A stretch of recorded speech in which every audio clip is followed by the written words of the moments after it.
Could this be the turning point for Elias Pettersson, or are we witnessing the decline of a superstar? With whispers of potential trades swirling around the league, Canucks fans are on edge as the team navigates a critical juncture in its season. As Pettersson grapples with his game, the question remains: can he prove his worth and keep the Canucks' hopes alive? There's so much at stake, and you won't want to miss our analysis on what this could mean for the team's future. Subscribe now and give us a like to stay informed on all things Vancouver Canucks. As a dedicated fan of the Vancouver Canucks, I find myself caught in a whirlwind of emotions regarding our star player, Elias Pettersson. Recent reports suggest that teams like the Columbus Blue Jackets and the Buffalo Sabres are exploring the possibility of trading for him. But there are serious concerns about whether he's still worth that hefty $11.6 million price tag. It's a tough situation, and I can't help but wonder, who is Elias Pettersson right now? Is he the elite center who racked up 102 points just 2 seasons ago? Or has he become a shadow of that player, struggling to justify his impact? Pettersson's recent performance has been concerning, to say the least. With only 32 points through 44 games this season, including just 4 points in January, it's hard not to raise some red flags. It's clear that he's been affected by external pressures and possibly even the ongoing drama with JT Miller. As a fan, it's painful to watch a player with such immense talent appear to be distracted and unable to find his groove. I can relate to the notion that negative feedback can weigh heavily on a player. But the question remains, is this just a temporary slump, or are we witnessing a more significant decline in his game? With a no-movement clause kicking in on July 1st, the urgency for the Canucks to make decisions regarding Pettersson is palpable. Teams are hesitant to take on his contract without the assurance that he can return to form. And honestly, who could blame them? If the Canucks were to trade him now, they'd likely need to lower their asking price significantly, which isn't something I want to see happen. This team has so much potential, and I want to believe that Pettersson can still be a central figure in our future.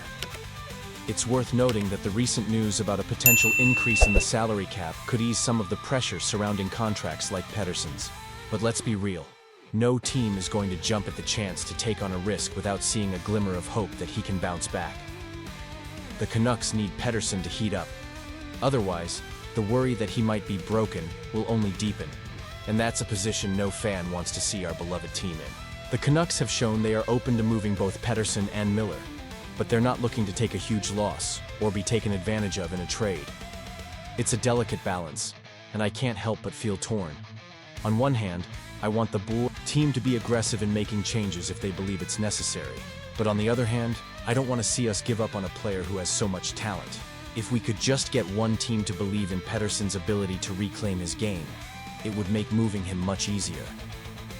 I genuinely believe that if Pettersson can regain his confidence and play like the elite center we know he is, the Canucks' trading strategy could shift dramatically. But the clock is ticking, and every game he struggles only amplifies the concerns surrounding him. The pressure is mounting, and I can't help but feel anxious about what this means for our chances moving forward. As we dive into the latest developments surrounding the Vancouver Canucks, I can't help but feel a mix of excitement and anxiety over the potential trade scenarios for Elias Pettersson and JT Miller. It seems like every day we're hearing new whispers about what the Canucks might do, and honestly, it's hard not to get wrapped up in the speculation. Jim Rutherford has confirmed that there's a genuine rift between Pettersson and Miller, which is concerning when you think about how that could affect the team's chemistry on the ice. Rutherford's comments about the challenges of keeping this group together really hit home. It's painful to consider that the Canucks might entertain offers for both of these elite players. I mean, these are guys who could be cornerstones for the franchise. But if the team's performance continues to falter, are drastic measures necessary? It's a question that weighs heavily on my mind, and I know it's on the minds of many fans as well. Miller, at 31, has been the subject of trade talks for a while now. The New York Rangers had shown some interest previously, but it seems like their pursuit might have cooled off. And with Miller holding a full no-movement clause, the Canucks are in a bit of a tricky situation. They've indicated they're willing to wait for a better offer until the off-season, which could make sense, but it also raises the stakes as we approach the March 7 NHL trade deadline. I can't help but wonder, will the Canucks really hold out for a respectable return, or could they miss an opportunity to strengthen the team now? On the other hand, there's Pettersson, who at just 26 has a lot of potential left to unlock. It's clear that teams like the Buffalo Sabres and Columbus Blue Jackets are interested. But what does that say about how the Canucks view his current value? The fact that he doesn't have no trade protection this season might offer some leverage, but his inconsistent performance raises questions. Is he still the superstar who earned that 8-year contract extension? Or has he fallen into a rut? Honestly, I'm torn on whether moving Pettersson is the right choice. He has the talent to be a game changer, yet if the Canucks can get a significant return, it might be worth considering. The debate among analysts seems to lean toward the idea that the Canucks would rather keep Pettersson and move Miller instead. I get that reasoning. Pettersson is younger, and his upside is undeniable. But if teams are waiting for the Canucks to lower their asking prices before getting serious, how does that impact the urgency of these trades? It's a precarious balancing act that Rutherford and the front office need to navigate carefully. As a passionate fan, I can't help but feel the weight of these decisions. Each trade could shape the future of this franchise for years to come.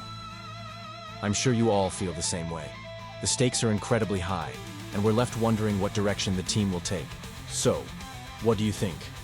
Was it the right move for the Canucks to explore options for both Pettersson and Miller?